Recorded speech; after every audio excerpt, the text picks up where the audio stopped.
Good evening, ladies and gentlemen, carrying on from where we left off. The primary psychological cause of most false confessions is the investigator's use of improper coercive interrogation techniques. Although the phenomenon of interrogation-induced false confessions is counterintuitive, it can be easily understood once the techniques, logic and effect of modern interrogation are methodically analysed and explained. The mind trick of modern interrogation is that it makes the irrational, i.e. admitting to a crime that will likely lead to punishment, appear rational if the suspect believes that he is inextricably caught or perceives his situation as hopeless and cooperating with the authorities as the only viable course of conduct. Regretfully, most interrogation training manuals, including the widely used and influential manual by Fred Inbow, John Reed, Joseph Buckley and Brian Jane, give no thought to how the methods they advocate communicate psychologically coercive messages and sometimes lead the innocent to confess. Instead, they assume, in the face of empirical evidence, that their methods will produce only voluntary confessions from the guilty, and dismiss the well-established social science research on interrogation, induced false confessions by mischaracterizing the authors of leading studies as opponents or critics of interrogation.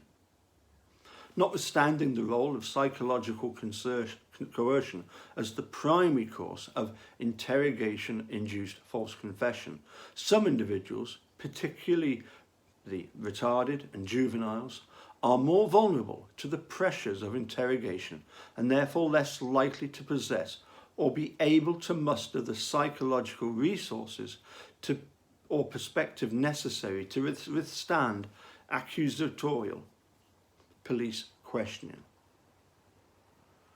As James Ellis, Ruth Luckerson, Morgan Cloud and others have documented and explained, the mentally retarded possess personality characteristics that increase their risk of interrogation-induced false confession because of their cognitive deficits and limited social skills.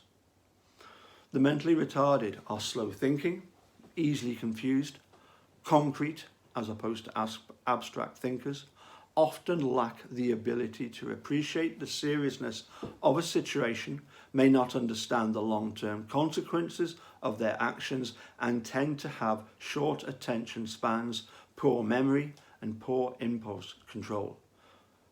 The mentally retarded tend also to be highly submissive, especially eager to please authority figures, compliant, suggestible, and responsive to stress and pressure.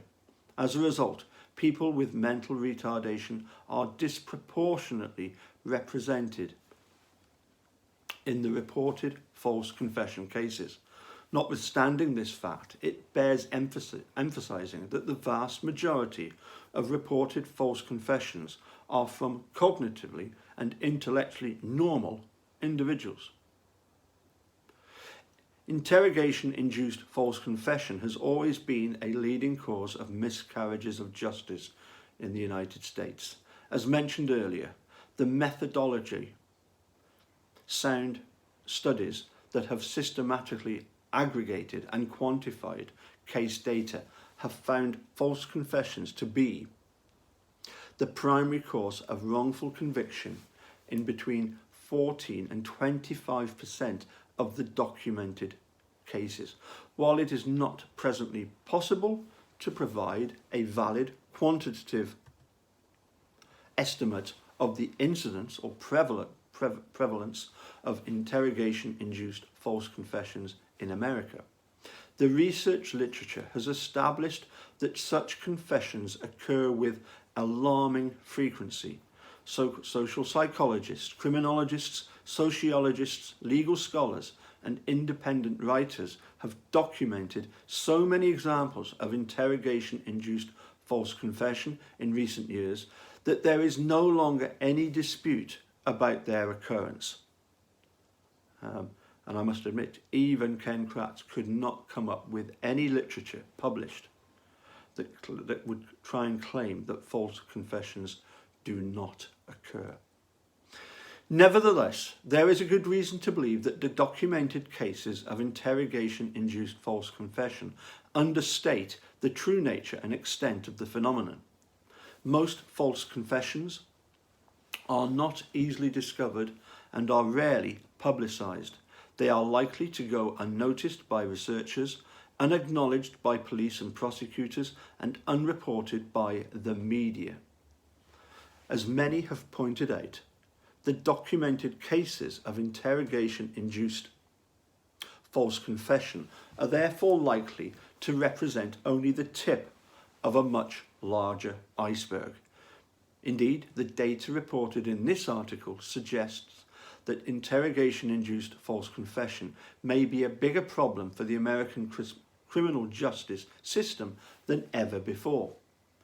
Although we do not presently know the frequency with which police elicit confessions from the innocent, researchers have discovered and documented far more cases of false confession in recent years than in any previous time period.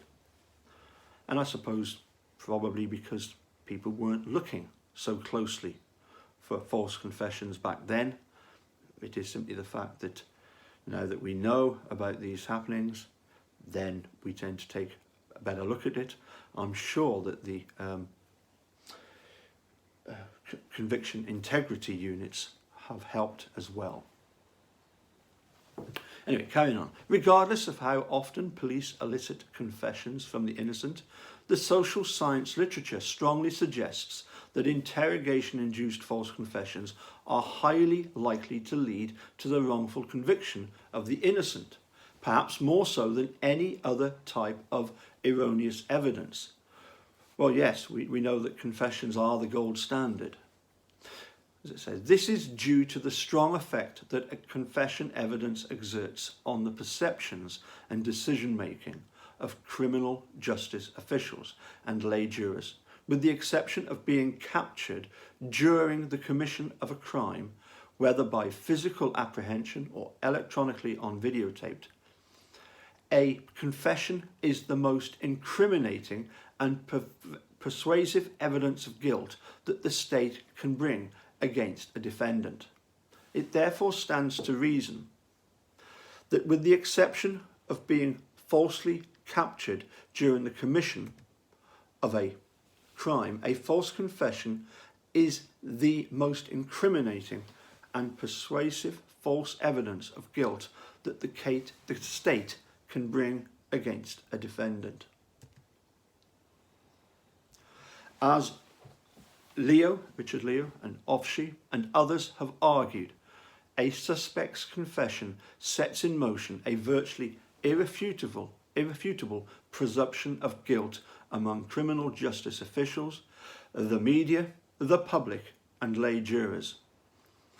Well, that is just so terribly obvious in Making a Murderer, isn't it? Let me just read that again. As Leo, Offshee, and others have argued, a suspect's confession sets in motion a virtually irrefutable presumption of guilt among criminal justice officials, the media, the public, absolutely, and lay jurors. A suspect who confesses, whether truthfully or falsely, will be treated more harshly at every stage of the criminal justice process. Once police obtain a confession, they typically close the investigation, clear the case as solved, and make no effort to pursue other possible leads, even if the confession is internally inconsistent, contradicted by external evidence, or the result of coercive interrogation. Again, what have we seen in Making a Murderer, and particularly in The Confession Killer? Carrying on. Like police, prosecutors rarely consider the possibility that an entirely innocent suspect has been made to confess falsely through the use of psychologically coercive and/or improper interrogation methods. When there is a confession, prosecutors tend to charge the defendant with the highest number and types of offences and are far less likely to initiate or accept a plea bargain to a reduced charge. Suspects who confess will experience greater difficulty making bail, especially in serious cases, a disadvantage that significantly reduces a criminal defendant's likelihood of acquittal. Defence attorneys are more likely to pressure their clients who have confessed to waive their constitutional right to a trial and accept a guilty plea to a lesser charge.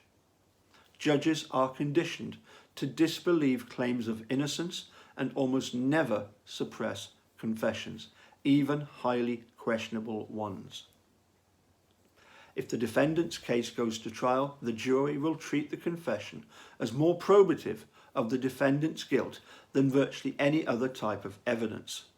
Well, of course, in Brendan's case, that was the only evidence. Especially if, as in virtually all high-profile cases, the confession receives negative pre-trial publicity. Wow, isn't that the case, eh? In Brendan's. Confession evidence, regardless of how it was obtained, is so biasing that juries will convict on the basis of confession alone. Indeed, even when no significant or credible evidence confirms the disputed confession and considerable significant and credible evidence disconfirms it. Again, just spot on. Sadly, if a false confessor is convicted, he will almost certainly be sentenced more harshly. At sentencing, trial judges are conditioned to punish defendants for claiming innocence, the logical extension of not accepting the prosecutor's plea bargain and sparing the state the expense of a jury trial, and for failing to express remorse or apologise for his wrongdoings. Once a defendant is convicted and imprisoned, it is exceedingly rare that criminal justice officials will take seriously the innocent prisoner's insistent claim that he confessed falsely and was wrongfully convicted. In fact, until recently, with the advent of DNA, virtually no one in the criminal justice system took seriously any innocent prisoner's claim that he was wrongly convicted, especially if the conviction was based on a confession to police. As Good Johnson points out, the criminal justice system is poor at discovering, admitting to, or remedying its errors. Absolutely. Moreover, mistakes made in the administration of criminal justice become increasingly difficult to correct as a case progresses through the system. Thus, one biased piece of evidence, such as a false confession, is likely to contaminate the perception and treatment of a case as it makes its way through the entire criminal justice process. As George Castell and Elizabeth Loftus point out, such failure in one part of the investigation process can shape the development of the case later on, even colouring the perception of other pieces of evidence.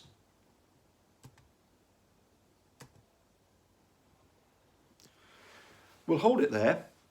We're about to go into part 3.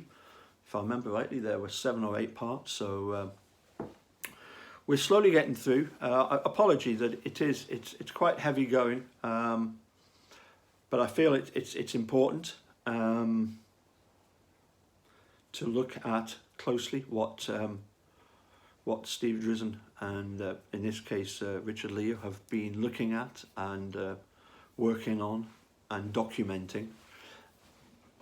Interesting that I got a reply to a question I sent to Ken Kratz via his YouTube name of Charles Darwin. I asked him what pressures prosecutors were under to secure convictions. And in typical Ken Kratz style, he came back with Well, we're under no pressure at all. We basically just do our job. But isn't it interesting how there's this almost like this industry has exploded of having to have a look at people being wrongfully convicted. Anyway, we'll delve into that a bit more in the future. Once again, thanks for tuning in. Bear with us, and we'll get to the end of this document and look at other things as well that are very interesting. As I say, as a result of that correspondence with Ken Kratz, I have delved into the pressures that prosecutors are under, and also the suggestions of certain remedies to the problem of prosecutors. Well, let's be charitable and say being overzealous. Anyway, that's about it for today. Catch you again soon. Bye for now.